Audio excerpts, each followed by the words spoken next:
Fala pessoal, tudo beleza? Sejam muito bem-vindos aqui ao nosso canal. Hoje, pelo menos no início desse vídeo, estou muito bem acompanhado do meu filhote Rafael. E no vídeo de hoje a gente vai tratar de um tema muito interessante relacionado aos impactos da Lei Anticrime, Lei 13.964, na legislação processual penal extravagante, especificamente em relação à Lei Maria da Penha. Por quê? Porque vocês sabem, a gente já tem comentado aqui, que dentre outras alterações promovidas pela Lei Anticrime no processo penal, uma muito importante se relaciona às medidas cautelares pessoais, incluindo aí também as prisões cautelares, prisão preventiva em especial. Por quê? Porque de acordo com o novo texto, essas medidas cautelares pessoais, elas deixam de poder ser fixadas de ofício por parte da autoridade judiciária. Para que haja essa atuação, será imprescindível a prévia provocação das partes, do Ministério Público, da autoridade policial. Isso é muito importante porque a gente observa uma escala evolutiva. Originariamente, as medidas cautelares pessoais, incluindo aí a prisão preventiva, elas podiam ser decretadas de ofício pela autoridade judicial. De outra forma, no ano de 2011, a Lei 13.403 alterou isso e vedou essa possibilidade em relação à fase judicial da persecução penal, mas incorreu na especificidade de permanecer autorizando a autoridade judiciária essa decretação oficiosa durante a fase investigativa.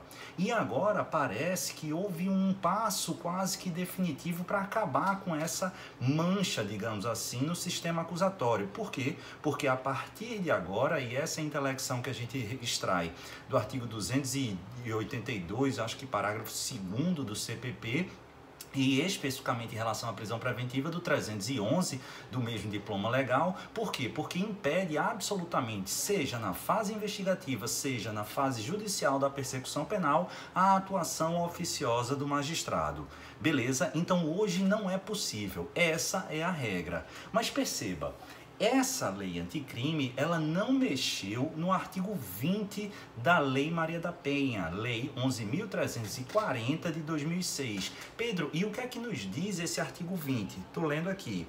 Em qualquer fase do inquérito policial ou da instrução criminal, caberá a prisão preventiva do agressor, decretada pelo juiz de ofício ou a requerimento do Ministério Público ou mediante representação da autoridade policial. Então perceba, à luz da interpretação direta e absoluta, gramatical, literal do artigo 20 da Lei 11.340, nós teremos uma exceção aqui. Por quê? Porque pela redação há a possibilidade da atuação de ofício pelo magistrado, seja na fase investigativa, seja na fase policial, se divorciando do regramento estampado na Lei Anticrime, na Lei 13.964 de 2019.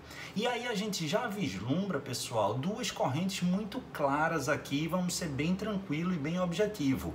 A primeira, advogando o princípio da especialidade, admitirá como exceção à regra nova o artigo 20 da Lei Maria da Penha, da Lei 11.340, ou seja, a regra é impossibilidade de atuação oficiosa de medidas cautelares pessoais no processo penal, mas haverá essa ressalva aqui em relação ao artigo 20, em relação à prisão preventiva da Lei Maria da Penha. E o principal argumento, conforme eu disse, é o princípio da especialidade.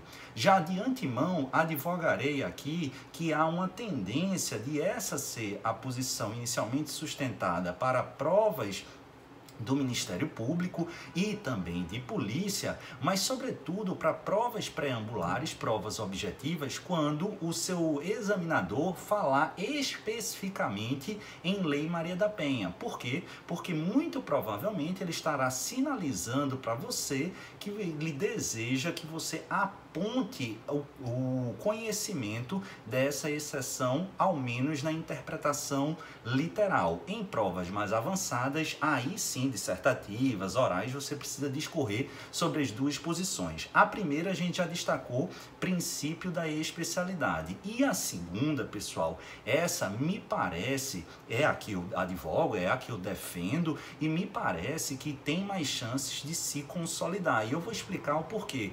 Mas é justamente no sentido de que esse artigo 20, ele teria sido tacitamente revogado pela lei anticrime. Mas, Pedro, por que não caberia aqui o princípio da especialidade? Aí a gente precisa fazer uma rápida digressão para a gente compreender a interpretação do Supremo Tribunal Federal em face desse princípio da especialidade. Por quê? O ano de 2006, pessoal, a gente tinha no ordenamento jurídico aplicável uma realidade em que a prisão preventiva podia sim ser decretada de ofício. Ou seja, esse artigo 20, ele não teve o condão, na ótica do legislador ordinário, de criar qualquer exceção à regra até então vigente.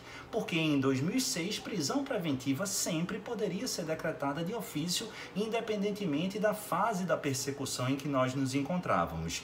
Isso foi modificado em 2011, com a Lei 13.403, em que rompeu com essa lógica e passou a impedir a atuação oficiosa nesse sentido do magistrado na fase judicial, permanecendo a autorização desse tipo de atuação na fase investigativa, na fase administrativa da persecução. E agora, conforme eu disse, isso foi modificado. Mas perceba, se o intento em 2006 não foi criar qualquer tipo de tratamento excepcional à regra até então observada, e essa regra, esse padrão hoje, anos depois, ele foi modificado, aqui há uma tendência de que a gente interprete que essa modificação, que era a regra, que alterou a regra, também deva ser observada aqui no artigo 20. Por quê? Porque, em sua essência, ele nada mais quis do que reproduzir a regra.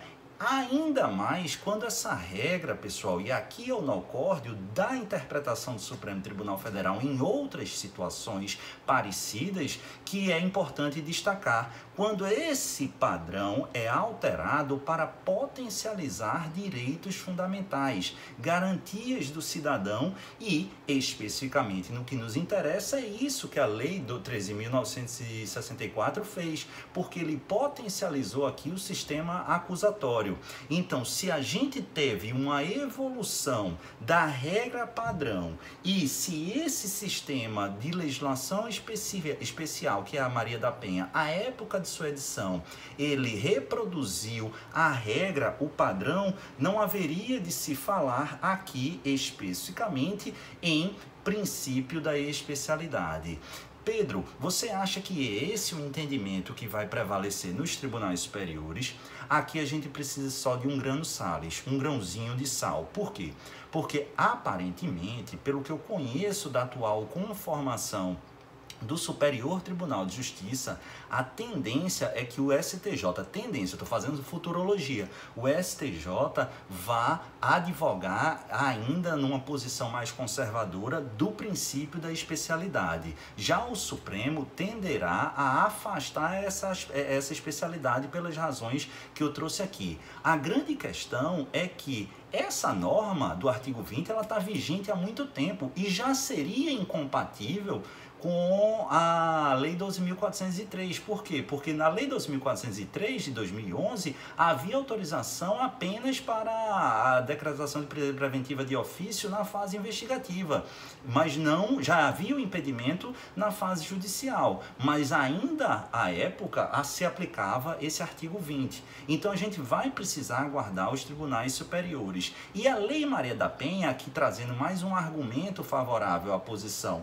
dos que advogam a ideia da prisão, da possibilidade do princípio da especialidade, ele em seu artigo 4º, salvo engano, deixa eu olhar aqui, ele traz uma previsão seguinte: na interpretação dessa lei serão considerados os fins sociais a que ela se destina e especialmente as condições peculiares das mulheres em situação de violência doméstica e familiar. Ou seja, dá uma ideia aqui que a lei deve ser interpretada para ampliar o espectro de proteção da mulher vítima de violência doméstica ou familiar. E nesse contexto, a interpretação que autoriza a atuação oficiosa do juiz encontraria guarida nessa lógica. Então, basicamente, quais são as conclusões que a gente precisa tirar daqui? Primeiro, a regra no nosso sistema, pela Lei Anticrime 13.964, é a impossibilidade de atuação e decretação de medidas cautelares pessoais, incluindo aí a prisão cautelar de ofício por parte do juiz,